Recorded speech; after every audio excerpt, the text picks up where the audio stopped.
वही दोस्तों अगली बड़ी खबर, कोरोना की तीसरी लहर की दूसरी लहर जैसी गंभीर होने की आशंका नहीं। स्टडी एक अध्ययन में कहा गया कि अगर कोविड-19 की तीसरी लहर आती है तो उसकी दूसरी लहर की तरह गंभीर होने की आशंका नहीं। Indian journal of medical research में प्रकाशित गणितीय मॉडलिंग विश्लेषण पर आधारित इस अध्ययन में रेखांकित किया गया कि टीकाकरण के दायरे के विस्तार से कोरोना वायरस की तीसरी लहर को काफी हद तक काम किया जा सकता है। अध्ययन में ऐसे परिदृश्य की चर्चा की जिसमें 40% आबादी दूसरे लहर के 3 महीनों के भीतर दोनों खुराक ले ली। इसमें कहा गया कि टीकाकरण का प्रभाव संक्रमण की गंभीरता को 60% तक कम करने के लिए है। ये कोविड संबंधित सभी नए अपडेट। तो अगली बड़ी खबर, पीएम मोदी अब कारगिल लद्दाख के नेताओं से करेंगे बात। 1 जुलाई को बुलाई बैठक। 24 जून को जम्मू कश्मीर पर सर्वदलीय बैठक बुलाने के बाद अब केंद्र सरकार ने कारगिल और लद्दाख के नेताओं से मुलाकात करने का फैसला किया। पीएम मोदी की अध्यक्षता में 1 जुलाई को वहां के नेताओं और समाज सेवियों के साथ ये बैठक होने जा रही है। जी हाँ, बता दें कि कश्मीर की मौजूदा स्थिति भविष्य को लेकर केंद्र सरकार ये पहल कर रही है। 24 जून को हुई सर्वदलीय बैठक के संबंध में पीएम मोदी ने जम्मू कश्मीर के नेताओं से कहा था कि दिल की दूरी और दिल्ली की दूरी को खत्म करने के लिए बैठक हुई। बैठक के बाद पीएम मोदी ने ट्वीट कर कहा कि हमारी लोकतंत्र की सबसे बड़ी ताकत एक मेज पर बैठने और विचारों का आदान प्रदान करने की क्षमता पर है। तो अगली बड़ी खबर, फिर बढ़े वाहन ईंधन के दाम। देश के कई राज्यों में पेट्रोल के दाम 100 के पार।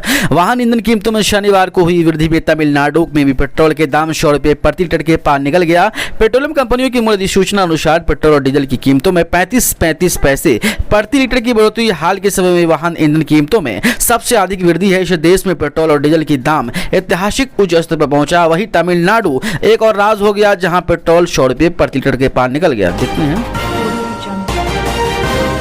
वही दोस्तों अगली बड़ी खबर, कांग्रेस केंद्र सरकार की मांग, सरकारी कर्मचारियों और सैनिकों को महंगाई भत्ते के बकाये किस्तों का करे भुगतान।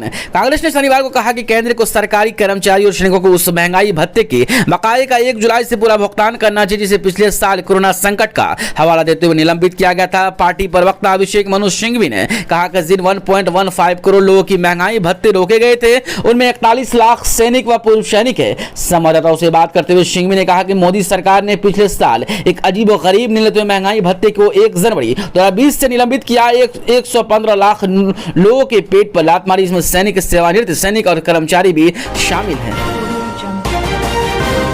दोस्तों अगली बड़ी खबर, चीन से मोहभंग। इमरान खान बोले अमेरिका के साथ बराबरी का रिश्ता चाहते हैं, पाक जैसा भारत का है। जी हां दोस्तों, पाकिस्तान के प्रधानमंत्री इमरान खान ने शनिवार को कहा कि पाकिस्तान वाशिंगटन के साथ सब और बराबरी वाले रिश्ते चाहते हैं जैसे कि अमेरिका के ब्रिटेन या भारत के साथ। इमरान के इस बयान से चीन को बड़ा झटका लग सकता है क्योंकि चीन और अमेरिका के बीच लगातार अमेरिका के युद्ध प्रभावित अफगानिस्तान से जाने के बाद वहां और क्षेत्र में पाकिस्तान द्वारा निभाई जा सकने वाली भूमिका को रेखांकित करने हुए प्रधानमंत्री इमरान खान ने शनिवार को कहा कि पाकिस्तान वाशिंगटन के साथ शब और बराबरी वाले रिश्ता चाहते हैं जैसे कि अमेरिका के ब्रिटेन या भारत के साथ। इमरान के इस बयान से चीन को बड़ा झटका लग सकता है क्योंकि चीन और अमेरिका के बीच लगातार तानातानी जारी है।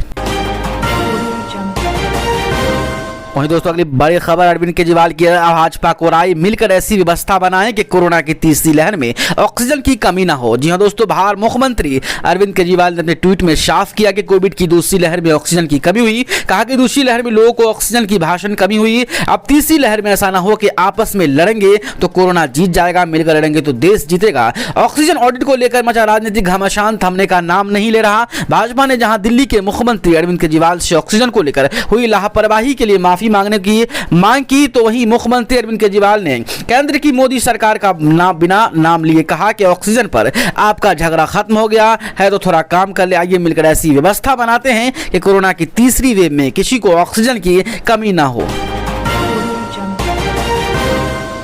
वही दोस्तों अगली बड़ी खबर, क्या आपके पास 500 रुपये का ये नोट है? तो आरबीआई ने दी अहम जानकारी। इन दिनों अब 2000 रुपये के नोट बहुत कम ही देखने को मिल रहे हैं। ऐसे में बैंक और एटीएम से सबसे ज्यादा 500 रुपये के नोट सर्कुलेट हो रहे हैं। यानी कि अब देश में अगर मौजूद बड़े नोट की बात करें तो शायद वो 500 का ही नोट होगा। हम सभी के पास 500 रुपये का नोट देखने को मिलेगा। ऐसे में यह खबर हर किसी के लिए जरूरी है। आपको बता दें कि इन दिनों सोशल मीडिया पर 500 रुपये के नोट को लेकर खबर काफी वायरल हो रही है जिसमें दावा किया जा रहा है कि 500 रुपये का वो नोट नहीं लेना चाहिए जिसमें हरी पट्टी आरबीआई गवर्नर के सिग्नेचर के पास ना होकर गांधी जी की तस्वीर के पास होती है। जाने क्या हकीकत है, इसकी जांच की गई। पीआईबी फैक्ट चेक में खबर फर्जी निकली। आरबीआई के अनुसार दोनों ही तरह की नोट में कोई बदलाव नहीं है, दोनों ही नोट मान्य है। इस दावे को फर्जी बताया जा रहा है। इसलिए अगर आपके पास 500 रुपए का ये वाला नोट है जैसा कि ऊपर बताया गया तो घबराने की जरूरत नहीं है।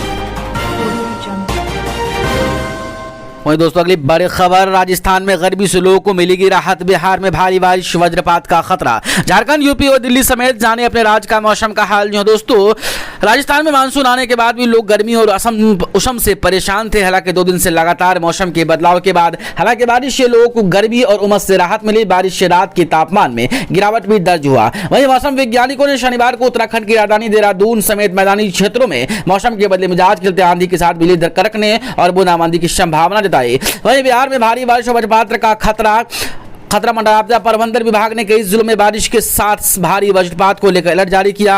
यूपी मानसून के आ जाने के बाद उत्तर प्रदेश में अभी छिटपुट बारिश ही देखने को मिली। मौसम विभाग ने अनुमान जताया कि पूर्वी और पश्चिमी यूपी के कुछ इलाकों में आज बारिश हो सकती है।